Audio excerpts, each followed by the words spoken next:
আমি কাল যা করেছি as a all India Trinamool কংগ্রেসের চেয়ারম্যান করেছি, এবং যা করেছি আমি কোনো অন্যায় করিনি। আরেকদিকে ইডিকে লাগিয়ে বিরোধী দলের কণ্ঠরোধ করব। কয়লা কেলেঙ্কারি, লালার নেতৃত্বে, বিনয় মিশ্রর নেতৃত্বে কয়লা কেলেঙ্কারি, সেই কেলেঙ্কারির টাকা তৃণমূলের ফান্ডে ঢুকেছে সবাই জানে। হাওলার মাধ্যমে কোটি কোটি টাকা গোয়া নির্বাচনে তৃণমূল খরচ করেছে আইপ্যাকের মাধ্যমে। বিপদ বুঝেই ফের একবার বড় পাল্টি খেলেন রাজ্যের মুখ্যমন্ত্রী মমতা বন্দ্যোপাধ্যায়। পাল্টি খাওয়াটা তার স্বভাবে দাঁড়িয়ে গেছে। আরজিকর কাণ্ডের পর যেমন পাল্টি খেয়েছিলেন, প্রকাশ্য জনসভায় বলেছিলেন আমরা তোকে 10 লাখ টাকা দিতেই পারি, দুদিন বাদেই যেই সমালোচনা হলো বললেন আমি তো টাকা দেওয়ার কথা বলেইনি। কি পাল্টি বাজরে বাবা, আজকে পাল্টি খেয়ে গেলেন। গতকাল মুখ্যমন্ত্রী হিসাবে মুখ্যমন্ত্রীর চেয়ারকে অবমাননা করে নিজের সিকিউরিটি, কলকাতার পুলিশ কমিশনার, রাজ্যের ডিজি, মুখ্য সচিব মনোজ পন্তকে নিয়ে পৌঁছে গেছিলেন প্রতীক জৈনের বাড়িতে। কারণ আইপ্যাকের এখনকার যিনি মালিক, সেই প্রতীক জৈনের বাড়িতে এবং আইপ্যাকের অফিসে ইডির রেড চলছিল। কেন রেড চলছিল? কয়লা পাচার কাণ্ডে, হাওয়ালার মাধ্যমে কয়লা পাচার, এবং সেই কয়লা পাচারের টাকা আইপ্যাক গোয়ার বিধানসভা নির্বাচনের তৃণমূলের খাটিয়েছে, এটাই ছিল অভিযোগ। ইডি রেড, মুখ্যমন্ত্রী পৌঁছে গেলেন ঘন্টা চারেক বাদে, যখন দেখা গেল পুলিশ কিছু করতে পারছে না, এবং তারপর আজকে তিনি বিপদ বুঝে গেছেন, তার বিরুদ্ধে মামলা করেছে ইডি। সেই মামলার তিনি প্রথম পার্টি। মমতা বন্দ্যোপাধ্যায় ইডি রেডে বাধা দিয়েছেন। আইনজীবীরা বলছেন এই মামলা যদি প্রমাণ হয় তাহলে মুখ্যমন্ত্রী মমতা বন্দ্যোপাধ্যায় 2 বছরের জেল হবে। এই মামলায় 2 বছরের জেল হয় ইডি রেডে বাধা দিলে। ডিটেলসে বলছি আপনাদের, ভালো করে শুনুন এবং গোটা ব্যাপারটা বোঝার চেষ্টা করুন কিভাবে পাল্টি খেলেন মমতা বন্দ্যোপাধ্যায়, ঠিক কি কি হলো। আপনারা বলেন না যে আমি ডিটেলসে বলি আপনাদের ভালো লাগে, ছোট্ট করে ডিটেলসে বলার চেষ্টা করছি, ভালো করে শেষ অব্দি এই প্রতিবেদনটা শুনুন। আইপ্যাকের ওখানে প্রতীকের জৈনের বাড়িতে অফিসের রেড শুরু হলো বৃহস্পতিবার সকাল 6:30 নাগাদ। মমতা বন্দ্যোপাধ্যায় পৌঁছে গেলেন প্রায় 12টা নাগাদ।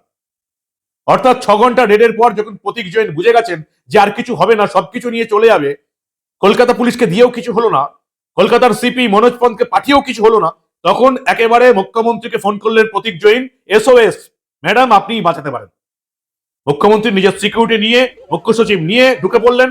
কিছুক্ষণ পর এলেন রাজীব কুমার ডিজি, এবং মুখ্যমন্ত্রী পরিষ্কার ইডির কাছ থেকে ফাইল ছিনিয়ে নিয়ে, ডিভাইস ছিনিয়ে নিয়ে চলে এলেন। আজকে পাল্টি খেলেন মমতা বন্দ্যোপাধ্যায়, কারণ তিনি বুঝে গেছেন তিনি কত বড় সাংবিধানিক জটিলতা সৃষ্টি করেছেন, কত বড় অপরাধ করেছেন ইডির রেডে বাধা দিয়ে।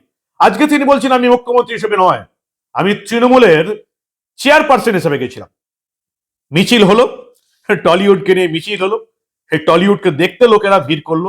আজকে দেখুন মমতা বন্দ্যোপাধ্যায় কিভাবে নির্লজ্জ মিথ্যা কথা বললেন। মমতা বন্দ্যোপাধ্যায় মনে হয় ভুলে গেছেন যে বাংলার মানুষ এই নবান্নের বিজ্ঞাপনে চলা মিডিয়া আর কিনে নেওয়ার সাংবাদিকরা ছাড়াও ইউটিউবে দেখেন খবরে খবর। তাই যেটা বাংলার মিডিয়াকে খাওয়ানোর চেষ্টা করলেন যে আমি তৃণমূল নেত্রী হিসেবে গেলাম, এবং সেটা বলার পর যেভাবে মিডিয়া ঝাঁপিয়ে পড়লো, মমতা বন্দ্যোপাধ্যায় ভুলে গেছেন আমরা বেঁচে আছি এখনো। এই নির্লজ্জ মিথ্যা কথাটা বাংলার মিডিয়া না বললেও, বাংলার বিখ্যাত সাংবাদিকরা না বললেও, আমাদের মতন সাধারণ মানুষ মমতা বন্দ্যোপাধ্যায়ের এই নির্লজ্জ ঢপবাজি এবং মিথ্যাবাদী মিথ্যা কথাগুলো প্রমাণ করতে পারি খুব সহজেই। সেই প্রমাণ আমি করে দেবো। আগে দেখুন মমতা বন্দ্যোপাধ্যায় আজকে কিভাবে নির্লজ্জভাবে পাল্টি খেলেন, দেখুন আপনারা। আমি কাল যা করেছি as a all India Trinamool কংগ্রেসের চেয়ারম্যান করেছি, এবং যা করেছি আমি কোনো অন্যায় করিনি। তুমি আমায় খুন করতে এসছো, আমার আত্মরক্ষা করার অধিকার আছে। চোরের মতো কেন এসছো? তুমি চুরি করে সব মানুষের SIR এর ডাটা তুলে নিয়ে যাচ্ছিলে।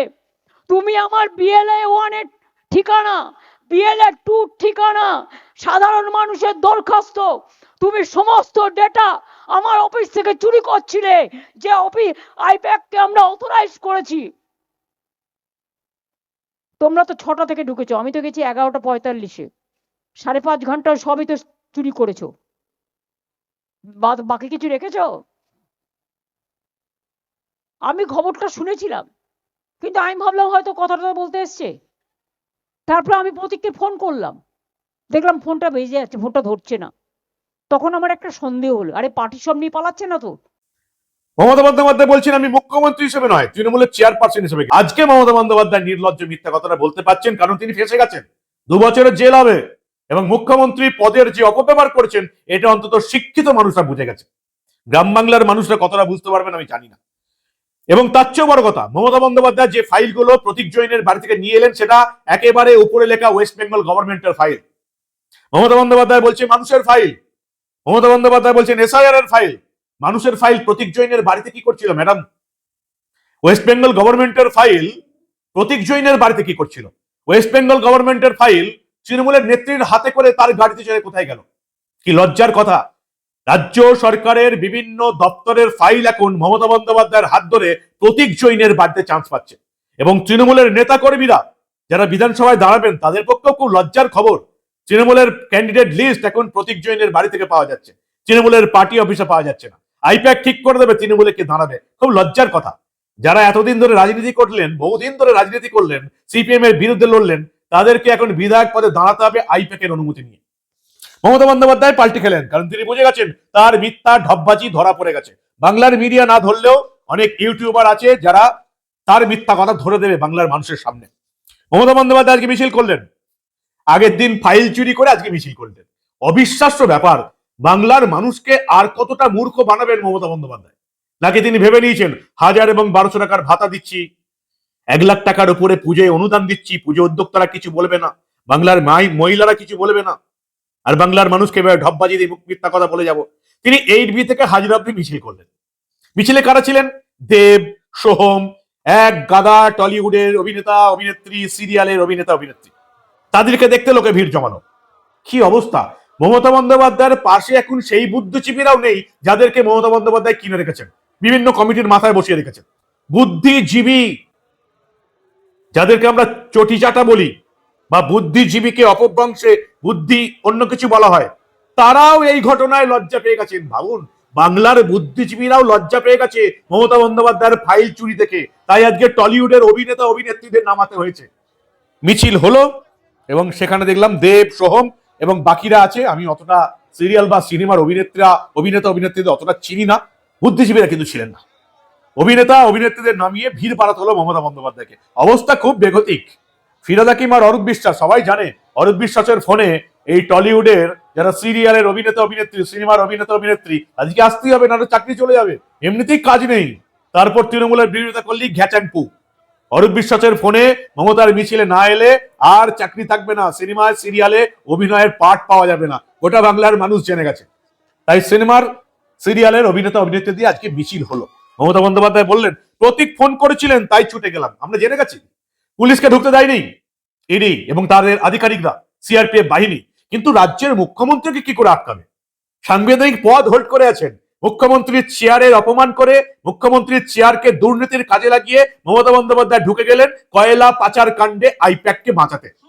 ফাইলগুলো নিয়ে এলেন, উপরে লেখা ওয়েস্ট বেঙ্গল গভর্নমেন্ট।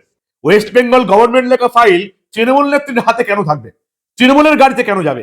তার চেয়েও সবচেয়ে বড় কথা, ওয়েস্ট বেঙ্গল গভর্নমেন্ট লেখা ফাইল আইপ্যাকের প্রতীক জৈনের বাড়িতে কি করছিল গোটা বাংলার মানুষ এবার মমতা বন্দ্যোপাধ্যায়ের কাছ থেকে এটা জানতে চায়। এখন তৃণমূলের নেতা নেত্রীরা জানতে চাইবেন কিনা আমি জানি না যে আমাদের প্রার্থী তালিকা কি আইপ্যাকের অফিসে ঠিক হয়। মমতা বন্দ্যোপাধ্যায় স্বীকার করে নিলেন এবং বলছেন তুমি খুন করতে হলে আত্মরক্ষার অধিকার আছে আমাদের। কি অবস্থা! আরে নির্লজ্জতার একটা সীমা পরিচয় থাকা দরকার।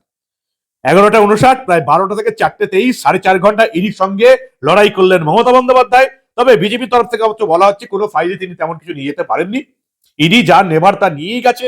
শুধুমাত্র মমতা বন্দ্যোপাধ্যায় সাংবিধানিক পদের অপব্যবহার করে এই কয়লা চুরির ফাইল সরাবার চেষ্টা করলেন, বাঁচানোর চেষ্টা করলেন আইপ্যাককে। পাল্টা মামলা করলেন, একটা মামলা করলো মমতা, অন্য মামলা করলো পুলিশ। কলকাতা পুলিশ মামলা করেছে ইডির বিরুদ্ধে। কেন? কলকাতা পুলিশের কাজে বাধা দেওয়া হয়েছে। ইডি রেড করছে, সেখানে ঢুকতে গেছে কলকাতা পুলিশ, তাদেরকে বাধা দিয়েছে।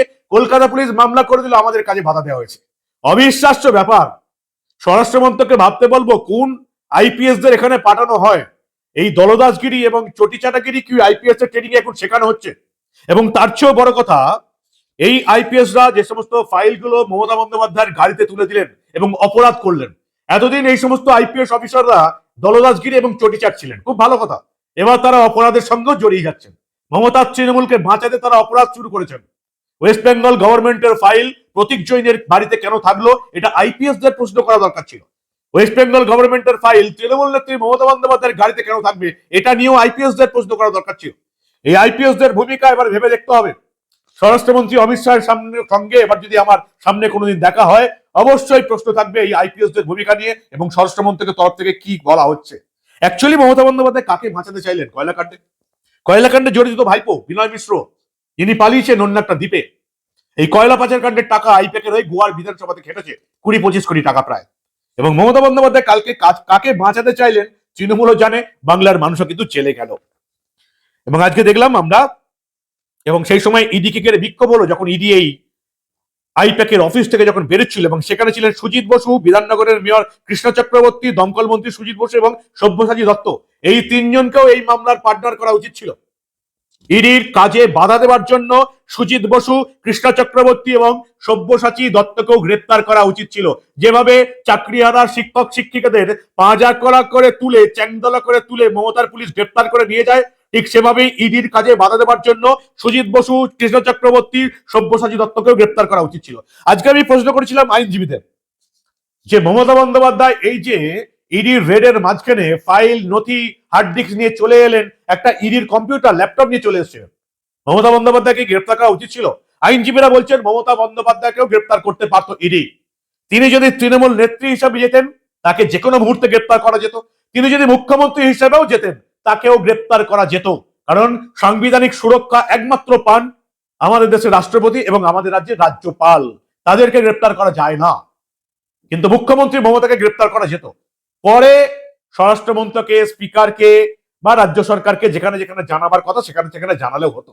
কিন্তু ইডি মুখ্যমন্ত্রীর সম্মান রাখতে কালকে গ্রেপ্তার করেনি। ইডি ভুল করেছে। মুখ্যমন্ত্রী মমতাকে গ্রেপ্তার করা উচিত ছিল এবং গারদে পড়া উচিত ছিল এই কাজে বাধা দেবার জন্য, এবং তার সঙ্গে তার এই 3 মন্ত্রীকে, 2 মন্ত্রী এবং একজন নেতাকেও গ্রেপ্তার করা উচিত ছিল। এবং অভিষেক বন্দ্যোপাধ্যায় কিছু কথা বলেননি। এবং দেখলাম আজকে প্রায় ইডি হানার 30 ঘন্টা পর আইপ্যাক নিয়ে কথা বললেন নদিয়ার একটা সভাতে গিয়ে। ওই তিনি যা বলেন ইলেকশন কমিশনের বিরুদ্ধে, ইডির বিরুদ্ধে, কি বললেন ভাইপো, ছোট করে দেখুন আপনারা। একদিকে ইসি কে লাগিয়ে, ইলেকশন কমিশনকে লাগিয়ে মানুষের ভোটাধিকার কেড়ে নেব, আর আরেকদিকে ইডি কে লাগিয়ে বিরোধী দলের কণ্ঠরোধ করব। অবশ্য বলবেন বা কি করে, তাকে কেন্দ্র করেই তো এই পুরো চক্রটা আবদ্ধ হচ্ছে, চলছে পুরো চক্রটা। যাকে বাঁচানোর জন্য ছুটে গেলেন মমতা বন্দ্যোপাধ্যায়। বিনয় মিশ্র যুবার সম্পাদক ছিলেন, তখন এই তৃণমূল যুবার মাথায় কে ছিলেন? অভিষেক বন্দ্যোপাধ্যায়। ফলে কয়লা পাচার কাণ্ডে বিনয় মিশ্রের সঙ্গে আর কে ছিল ইডি সিবিআই এখনো প্রমাণ করতে না পারলেও গোটা বাংলার মানুষ খুব ভালো করেই জানে। এই কয়লা পাচার কাণ্ডে অভিষেক বন্দ্যোপাধ্যায়কে অনেকবার জেরা করা হয়েছে, ইডি সিবিআই জেরা করেছে। তবে এই কয়লা পাচার কাণ্ডে আমরা দেখতে চাই চার্জশিট হয়ে এর হিয়ারিং শুরু হলো, শুনানি শুরু হলো। শুধু অভিযুক্ত করে রাখলে হবে না, অভিযুক্তদের অপরাধী বানাতে হবে।